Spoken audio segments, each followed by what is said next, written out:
जय हिंद साथियों, स्वागत है आप सभी का आपके अपने YouTube चैनल पारा चंपारण वाला में। मैं अवनीश पांडे आप सभी का बहुत बहुत स्वागत करता हूं।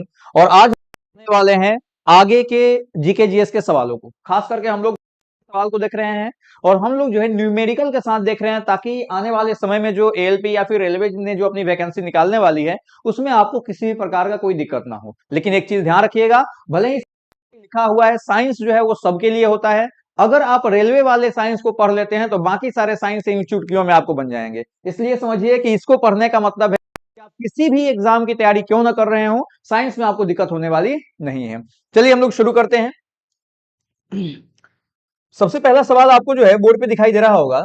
पूछ रहा है कि जब एक वस्तु का वेग दोगुना हो जाता है तो इसका, अगर वस्तु का वेग जो है वेलोसिटी बोल रहा है कि वेलोसिटी को अगर आप टू दोगुना कर देंगे तो इसका क्या होगा। त्वरण दोगुना हो, संवेग दोगुना हो जाएगा, गतिज ऊर्जा हो जाएगी, स्थितिज ऊर्जा दोगुनी हो जाएगी। आइए देख लेते हैं हम लोग। त्वरण दोगुना होने का सवाल ही नहीं उठता, क्योंकि त्वरण के अंदर जो भी होता है उसमें आपको चेंज इस्तेमाल होता है, को जो है सो दोगुना कर नहीं सकते हैं, इसको भूल जाइए। ठीक है, इसके बाद अगर हम बात करें इसमें, तो बात करते हैं संवेग की। संवेग जो है, संवेग का मतलब क्या होता है, P बराबर एम भी ना, P बराबर एम भी होता है। और आपको बोला है V को दोगुना करने के लिए, आपको जो है V को 2 भी कर दीजिए तो क्या हो जाएगा, एम भी मल्टीप्लाई 2। मैंने आपको बताया था कि फॉर्मूले को छोड़ करके जो एक्स्ट्रा वैल्यू आएगा उसको हमेशा ध्यान रखना है। तो बोल रहा है कि संवेग दोगुना हो जाएगा। संवेग जो है आपको दोगुना हो गया, क्योंकि फॉर्मूला होता है P बराबर एम भी, तो P बराबर एम भी को छोड़ करके जो एक्स्ट्रा वैल्यू आएगा तो दोगुना हो गया, यानी ये वाला आंसर आपका सही है। चलिए इसको भी देख लेते हैं। गतिज ऊर्जा दोगुनी हो जाएगी। गतिज ऊर्जा का क्या होता है, हाफ एम वी स्क्वायर। आपने जैसे ही भी को दोगुना किया, भी को दोगुना किया तो आपको फॉर्मूला को छोड़ करके हाफ एम वी स्क्वायर, दो दूनी चार, ये 4 गुना हो रहा है ना कि 2 गुना, मतलब ये भी गलत हो जाएगा। स्थितिज ऊर्जा की बात की जाए तो आपको देखिए यहाँ पे एक चीज हमेशा ध्यान रखना है कि आपको फॉर्मूला पता होना चाहिए, कुछ रूल्स रेगुलेशंस पते होने चाहिए। जब आपको पता है तो आसानी से बना सकते हैं। स्थितिज ऊर्जा बराबर होता है एम भी एम जी एच होता है, एम जी एच। आप देखिए इसमें भी कहीं भी है, जब वेलोसिटी है नहीं तो इसके वेलोसिटी पे कोई फर्क पड़ेगा नहीं, यानी ये भी गलत। मतलब कि ऑप्शन नंबर बी जो है ये आपका क्या हो जाएगा, सही आंसर हो जाएगा।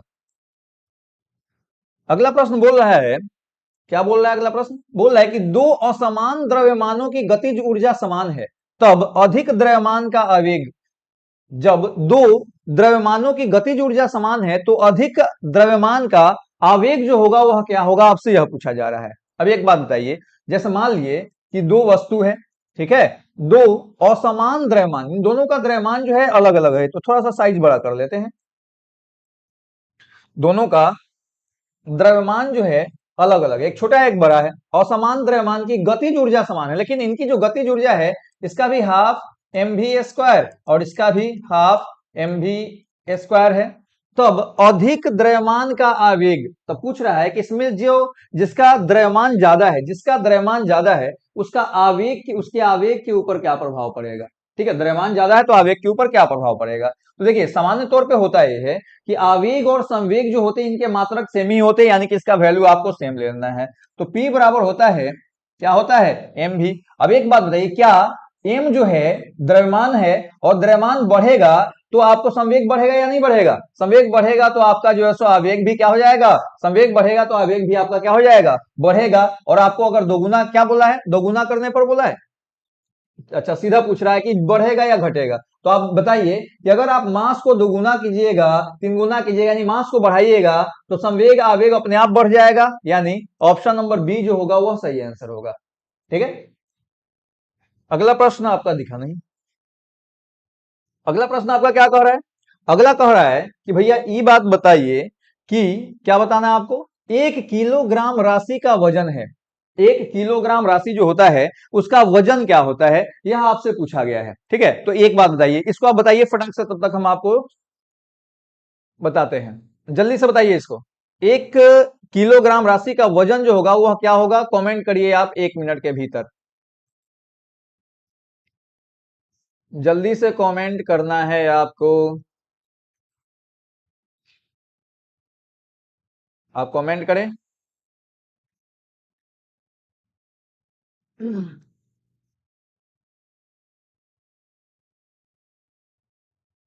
जल्दी से कमेंट करिए। इसमें कुछ क्वेश्चन सब गायब का है दिख रहा है इसमें।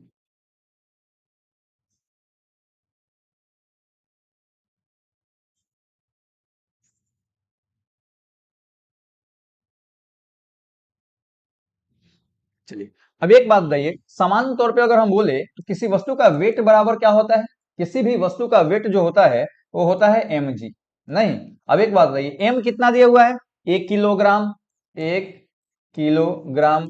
और g कितना होता है? g का वैल्यू अगर नहीं दिया हो तो 9.8 मीटर पर सेकेंड स्क्वायर फिक्स होता है, ध्यान रखेंगे। यानी जब गुना कीजिएगा तो 9.8 मीटर 8 सॉरी किलोग्राम मीटर पर सेकेंड स्क्वायर होगा। यानी इसी को आप लिख सकते हैं 9.8 क्या, न्यूटन। इस पूरे को हम लोग न्यूटन कहते हैं। तो 9.8 न्यूटन, मतलब ये ऑप्शन नंबर आपका जो है क्या हो जाएगा? बी सही आंसर, सी सही आंसर हो जाएगा। 9.8 न्यूटन जो होगा ये सही आंसर होगा। क्लियर है? अगला बोल रहे हैं कि 1 जूल बराबर होता है, 1 जूल का मान जो है वह कितना होता है? तो आप देखिए ऑप्शन में सभी अर्ग में दिया हुआ है, ठीक है। तो 1 जूल का मतलब होता है 10 का पावर 7, 10 का पावर सॉरी प्लस 7 अर्ग, ठीक है। यानी 10 का पावर 7 अर्ग जो है यह होता है आपको कितना? 1 जूल का मतलब। तो देख लीजिए ऑप्शन नंबर सी जो होगा वो आपका सही आंसर हो जाएगा, ठीक। अगले प्रश्न की अगर हम बात करें तो देखिए क्या कह रहा है कि जब हम रबर के गद्दे, क्या बोल रहा है? जब हम रबर के गद्दे वाली सीट पर बैठते हैं अथवा जब गद्दे पर लेटते हैं तो उसका आकार परिवर्तित हो जाता है, ऐसे पदार्थ में पाई जाती है। आपने कभी भी ऐसा महसूस किया होगा कि जब गद्देदार चीजों पे बैठते हैं तो उसके आकार में परिवर्तन होती है। आप थोड़ा सा नीचे जाइएगा ना, खुश होइएगा। तो ये किसके कारण होता है? इसमें कौन सी ऊर्जा संचित होती है? गतिज ऊर्जा, स्थितिज संचित ऊर्जा या फिर विखंडित ऊर्जा? तो ध्यान रखिएगा, ऐसे पदार्थों में हमेशा कौन सी ऊर्जा संचित रहती है? हमेशा जो है आपको स्थितिज ऊर्जा संचित रहती है। तो ऑप्शन नंबर बी जो होगा सही आंसर हो जाएगा। स्प्रिंग हुआ, टंकी पे पानी हुआ, इन सभी में हमेशा जो है कौन सी ऊर्जा रहेगी? स्थितिज ऊर्जा। ये बिल्कुल ध्यान रखना है हमेशा। अगला प्रश्न है आपको कि जड़त्व आघूर्ण व कोणीय त्वरण का गुणनफल होता है। जड़त्व आघूर्ण और कोणीय त्वरण का गुणनफल आपसे पूछा है कि क्या होता है, ठीक है। तो समान तौर पे ध्यान रखिएगा कि जड़त्व आघूर्ण और कोणीय त्वरण का जो गुणनफल होता है वो होता है टॉर्क।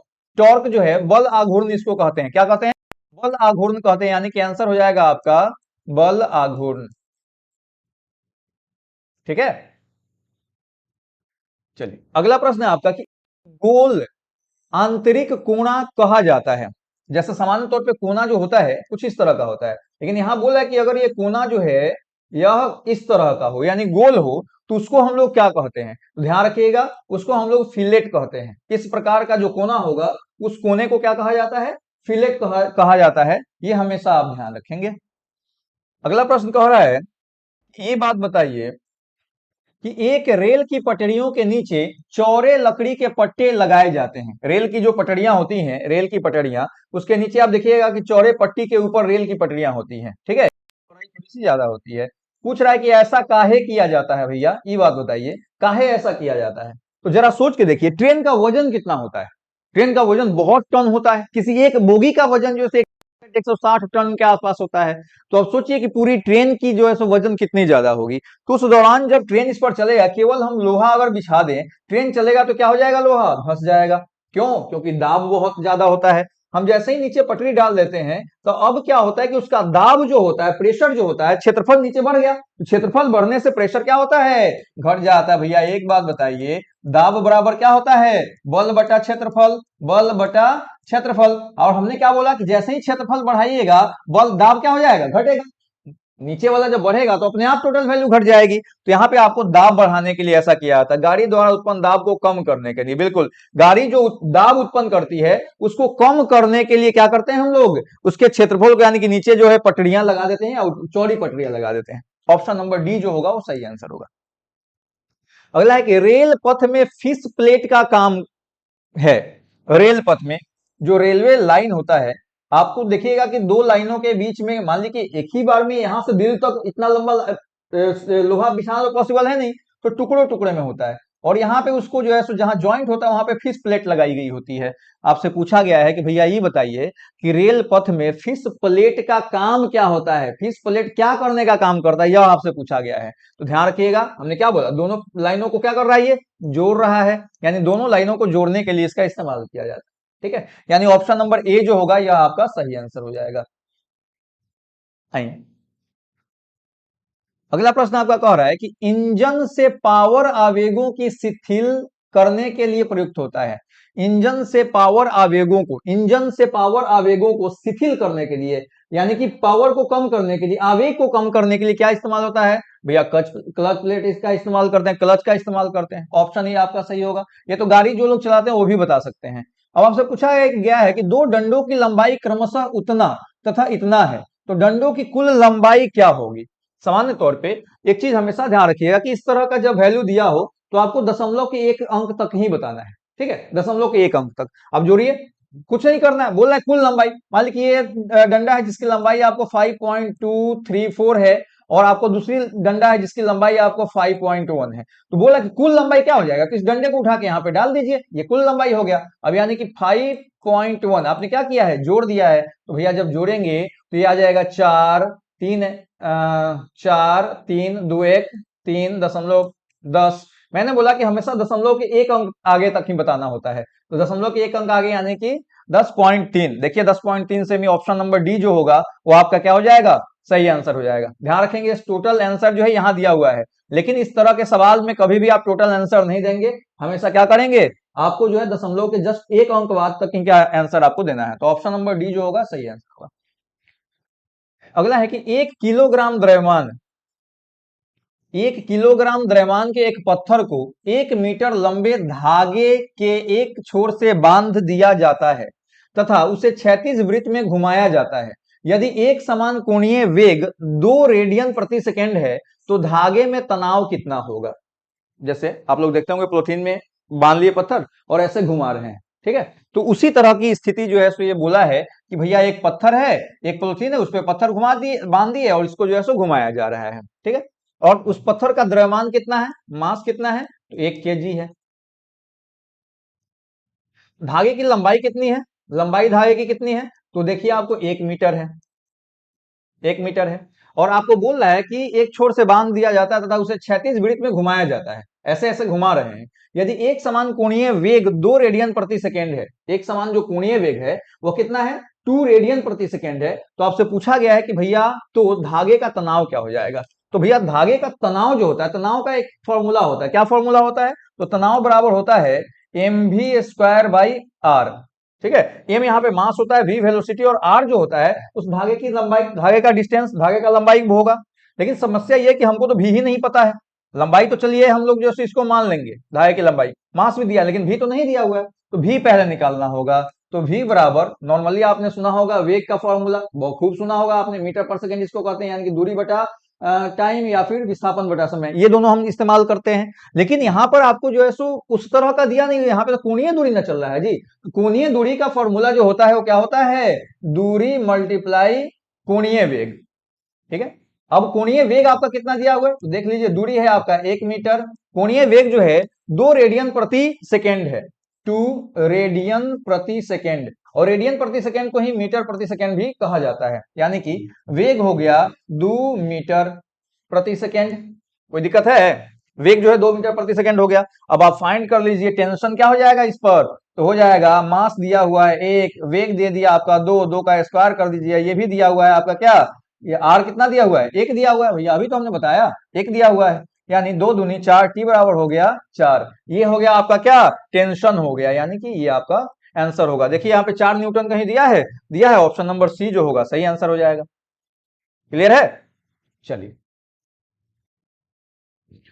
अगला प्रश्न आपका क्या है, तो अगला प्रश्न है कि एक पिंड स्थिर अवस्था में समान त्वरण से चलना प्रारंभ करता है। यदि पिंड प्रथम 4 सेकेंड में एस दूरी तय करता है तो अगले 4 सेकेंड में तय की गई दूरी S2 होगी। माने अगले 4 सेकेंड में तय की गई दूरी जो होगी वह क्या होगी, आपसे यह पूछा जा रहा है। ठीक है। तो सबसे पहले आप देख लीजिए कि बोल रहा है कि पिंड स्थिर अवस्था में। मैं बार बार बोलता हूं कि जब भी न्यूमेरिकल आए तो पहले आप चेक कीजिए कि क्या दिया हुआ है और क्या पूछ रहा है, ठीक है। तो यहाँ पे अगर देने की बात बोले तो स्थिर अवस्था बोल रहा है, तो जब भी स्थिर अवस्था की बात होती है तो स्थिर अवस्था का मतलब होता है जीरो। अब बोल क्या रहा है कि S1 क्या है, दूरी है, हमको पता नहीं है, तो पहले चलिए S1 निकाल लेते हैं। अब दूरी बराबर क्या होता है, मैंने S1 बराबर S बराबर क्या होता है, आपने देखा होगा गति वाले फॉर्मूले में कि S इज इक्वल टू होता है, यानी दूरी जब निकालना होता है तो उसमें S बराबर होता है UT plus half AT square. UT plus half AT square हम लोग जो है सो इसको कहते हैं।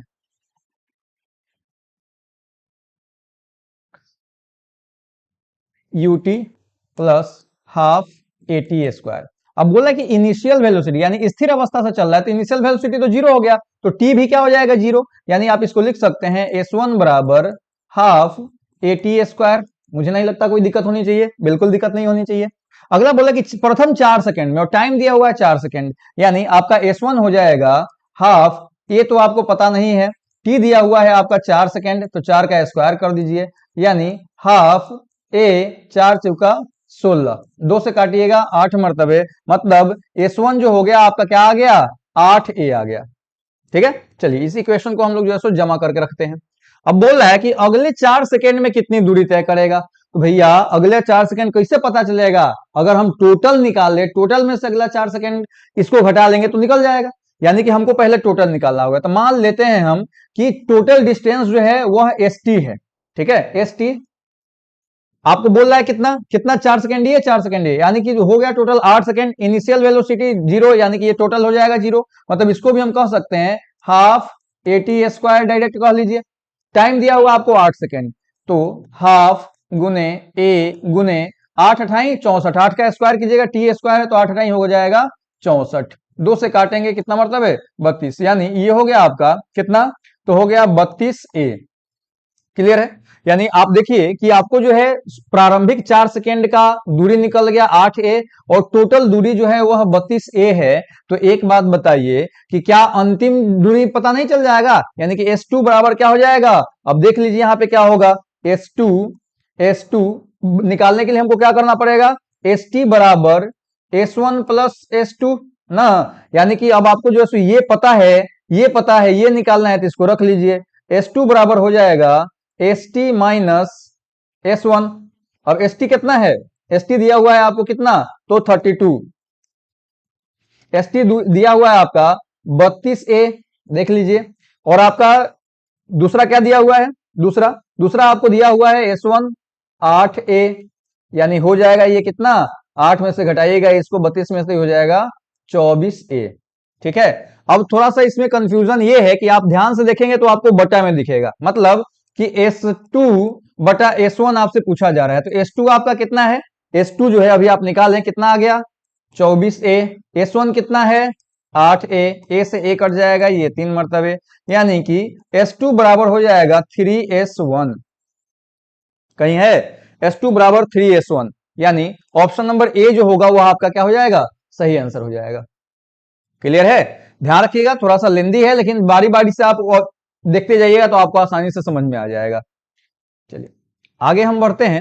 अगला बोला है कि एक खड़ी पहाड़ी के ऊपर से एक लड़का एक पत्थर गिराता है जो कि 8 सेकंड में भूमि तल पर पहुंच जाता है, तो उस पहाड़ी की ऊंचाई ज्ञात कीजिए।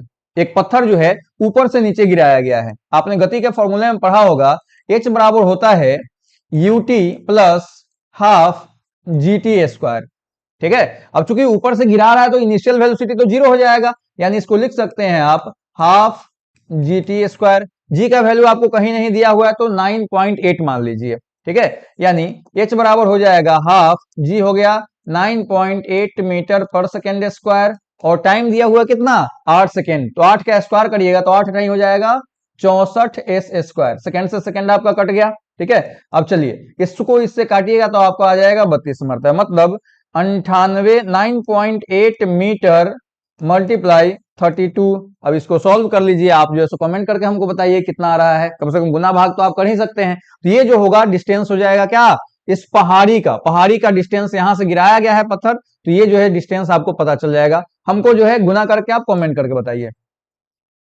अगला प्रश्न है कि निम्न में से किसमें नॉट का उपयोग किया जाता है, not not not nautical mile, nautical mile. Not का उपयोग जो है आपको गति ज्ञात करने में किया जाता है। ऑप्शन नंबर सी जो होगा वह सही आंसर हो जाएगा।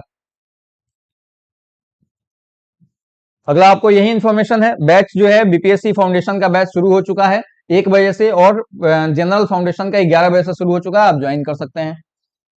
अगला है, किसी वस्तु के संवेग में 20% की वृद्धि होती है, गतिज ऊर्जा में प्रतिशत वृद्धि होगी। संवेग में 20% की अगर वृद्धि कर दी जाती है, बोला है कि गतिज ऊर्जा में कितनी वृद्धि होगी। अब यहाँ पे एक नियम है कि आपको पता होना चाहिए कि गतिज ऊर्जा और आपका जो है संवेग में एक रिलेशन होता है। क्या रिलेशन होता है? गतिज ऊर्जा और संवेग में रिलेशन ये होता है कि गतिज ऊर्जा बराबर होता है p² बटा 2m। ठीक है, यह आपको पहले से पता होना चाहिए। अब आप कहिए कि सर आपको कैसे पता चला, तो आप अगर पीछे वाले लेक्चर को देखे होंगे, पीछे मैंने क्वेश्चन बनाया था तो वहां पे ये सवाल था और मैंने इसको सॉल्व करके बताया था कि कैसे आता है। अब आपको ये ध्यान रखना है, पी का मतलब हुआ क्या? संवेग। ठीक है, अब आपको बोल रहा है कि गतिज ऊर्जा में प्रतिशत वृद्धि क्या हो जाएगी, क्या बढ़ रहा है? संवेग 20% बढ़ रहा है, तो काइनेटिक एनर्जी बराबर संवेग आपका 20% बढ़ रहा है, तो भैया मान लेते हैं कि संवेग जो है 100 है, 20% बढ़ा तो 120 हो गया। नहीं, तो 120 का आपका जो है सो स्क्वायर हो जाएगा बटा 2m। इसको सॉल्व करें, यानी इसका मतलब है कि पहला वाला अगर आपको देखा जाए तो पहली वाली काइनेटिक एनर्जी, इसको अगर 100 आप मान रहे हैं तो हो जाएगा कितना? 10,000 बटा 2m। अब 2 से इसको काटना चाहें तो आप काट सकते हैं, कितना? 2 से 5 मरतबे 5,000 बटा क्या m रहेगा। ठीक है, अब यहाँ पे आप देखिए काइनेटिक एनर्जी जब आप निकाल रहे हैं तो इसका 120 का स्क्वायर आपका हो गया, तो 12 बढ़िए 144 2 0 बटा 2m। 2 से इसको आप जब काटेंगे तो 2 7 14 2 दूनी 4 0 0, मतलब आप गौर से देखिए तो 72 सॉरी